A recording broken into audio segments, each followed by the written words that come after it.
Todo aquello que forma parte del universo se le llama materia, y ésta se divide en mezclas y elementos. Nosotros en esta presentación nos estaremos enfocando en las mezclas, más específicamente en cómo separarlas utilizando diferentes métodos.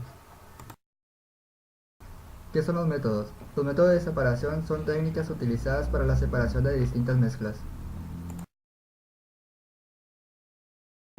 Decantación o precipitación. La decantación es una técnica utilizada para separar una mezcla en donde los elementos tienen diferente densidad.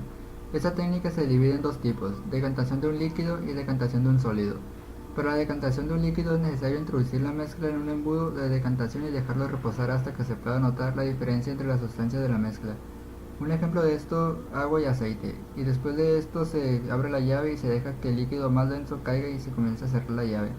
Cuando parezca que el primer líquido comienza a acabarse, esto se hace de la misma forma con el segundo líquido utilizando un recipiente diferente a la vez, evitando que el inicio del segundo líquido entre en el recipiente ya que podría tener restos del primero.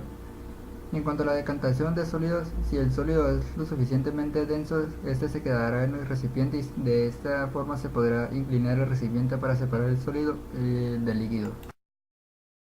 La imantación o magnetismo es una técnica normalmente utilizada cuando hay una mezcla de dos sólidos y uno de ellos contiene un metal que tiene propiedades magnéticas. Básicamente se utiliza un imán que recoge el sólido con propiedades magnéticas y deja el segundo sólido en el recipiente que contiene la mezcla. Destilación. La destilación es un método utilizado para la separación de líquidos en el que se juega con los distintos puntos de ebullición de los líquidos de la mezcla. Cuando mayor sea la diferencia entre los puntos de ebullición de la sustancia de la mezcla, más eficaz será la separación de sus componentes, es decir, los componentes se obtendrán con un mayor grado de pureza. Esta técnica consiste en calentar la mezcla hasta que uno de los componentes entre en ebullición, mientras que el otro se queda en el estado original. El líquido, ahora ya un gas debido a su ebullición, pasa por un tubo condensador que lo enfría y lo devuelve a su estado líquido, de esta forma separándolo de la mezcla. Filtración. La filtración se utiliza en una mezcla con un líquido y un sólido insoluble. En este método se utiliza un material poroso llamado filtro. El método de filtración se puede dividir en dos, filtración por gravedad y filtración al vacío. La filtración por gravedad funciona vertiendo la mezcla en el filtro que debería dejar pasar el líquido pero no las partículas sólidas. Por otro lado, está la filtración al vacío, que funciona más rápido que la filtración por gravedad, ya que no se tiene que esperar a que la presión atmosférica haga su trabajo, debido a que la mezcla se introduce en un embudo Büchner con el papel de filtro acoplado al fondo. El embudo Büchner se coloca sobre un matraz Kitasato. Desde el fondo del embudo se aplica con una bomba un vacío que succiona la mezcla, quedando el sólido atrapado entre los poros del filtro. El resto de la mezcla atraviesa el filtro y queda depositada en el fondo del recipiente. Evaporación.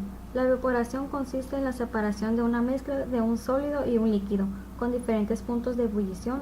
En este método la mezcla se calienta hasta que el líquido se evapora, dejando así el sólido en el recipiente. Por ejemplo, si tenemos agua con sal y queremos quedarnos solo con la sal, el agua salada se tendría que poner en un recipiente sobre la estufa y el calor de la misma agua se evaporaría, dejando así sola la sal. Sublimación. Como ya sabemos, la sublimación es el hecho de la materia pase de estado sólido a gaseoso, sin pasar por líquido. Esto se logra por medio del calor y la mayor parte de sustancias que pueden hacer esto tiene cierta volatilidad. Un ejemplo conocido es el yodo, el cual se pueden tener ya sea perlas o cristales de yodo, pero al momento de calentarse, este cambia de fase directamente a gaseosa sin pasar por líquido. El tamizado es un proceso en el cual se separa una mezcla que contiene sólidos de distintos tamaños, la cual pasa por distintos tamices o coladores para así separarlos de mejor forma. La cromatografía es un método químico de separación para la caracterización de mezclas complejas, la cual tiene aplicaciones en todas las ramas de la ciencia. Es un conjunto de técnicas basadas en el principio de retención selectiva, cuyo objetivo es separar los distintos componentes de una mezcla, permitiendo identificar y determinar las cantidades de dichos componentes. Diferencias sutiles en el coeficiente de partición de los componentes dan como resultado una retención diferencial sobre la fase estacionaria y, por tanto, una separación efectiva en función de los tiempos de retención de cada componente de la mezcla. La cromatografía puede cumplir dos funciones básicas que no se excluyen mutuamente: separar los componentes de la mezcla para obtenerlos más puros y que puedan ser usados posteriormente. Medir la porción de los componentes de la mezcla. En este caso, la cantidad de materia empleada suele ser muy pequeña. La centrifugación es el acto de girar una mezcla muy rápidamente. Este método ayuda a separar líquidos de distinta densidad o una mezcla con pequeñas partículas de sólidos en ella. El movimiento giratorio de la centrífuga provoca que se cree un efecto de sedimentación para ya sea el sólido o para el líquido más denso. La centrifugación se divide en tres métodos. El primero siendo centrifugación diferencial, en donde fácilmente se pueden diferenciar las sustancias debido a la diferencia en su densidad. Esta diferencia debe ser grande para poder ser observada con mayor facilidad. El segundo método se llama centrifugación zona. En este método, las partículas con mayor densidad se sedimentan al fondo, mientras que las partículas con densidades similares se quedan en el medio y las de menor densidad flotan hacia arriba. El tercer y último método, llamado ultracentrifugación, es utilizado para estudiar las estructuras de sedimentación en las estructuras subcelulares y sistemas de monitoreo.